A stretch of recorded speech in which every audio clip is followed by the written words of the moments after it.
Неге біздің ішектеріміз маңызды? Біздің ішектеріміз организміміздің маңызды және керекті бөліктерінің бірі болып табылады. Іш қуысында орналасқан мүшелердің көп бөлігін ішектер алып жатыр. Ішімізде пайда болатын әртүрлі сезімдеріміз ішектерінің жағдайымен анықталады.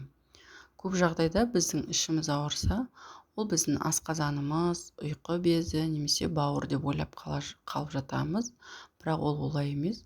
Көбіне ол ішектің өзі болып табылады. Ішектердің сау болуы біздің ыңғайлы және жағымды ұзақ өмір сүруіміздің кепілі. Сау, яғни ауырмайтын ішек бізге ешқандай проблема тудырмайды. Біз оны сезбейміз. Біздің организмімізде жоқ сияқты да мән бермей жүре береміз. Керісінше, ішектерімізді кез келген формада сезініп бастасақ, яғни оны ауру, проблемалық деп санаймыз. Ауру ішектер бізге өз-өзімізді жақсы сезінуге кедергі келтіреді, дискомфорт әкеледі. Гүрілдеуі мүмкін, құрылдауы мүмкін, ыңғайсыз дыбыстар шығарып ауырсынуы да мүмкін. Кейде ол үлкен дәреттің бұзылысымен, іш өту немесе іш қатумен көрінеді. Ішектердің аурулары адам жағдайын қатты нашарлатады.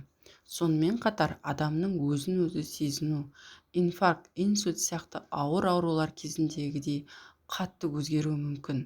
Ішек ауруы деп саналатын тікелей бұзылыстармен қатар, басқа мүшелер ауруы сияқты мүлдем басқалай көрінетін көптеген ішек аурулары бар. Бұндай жағдайда науқастың өзінде де аурудың себебін табуда емдеуші дәрігерге де қиындық туындайды. Сол себепті бізге өзіміздің ішектеріміз туралы барлығын білуіміз өте маңызды. Ал сіз ішегіңіз туралы не білесіз? Маған сіздің лүпілдеріңізбен өте маңызды комментарий қалдыруды ұмытпаңыз. Сұрақтарыңыз болса төменге қалдырыңыз.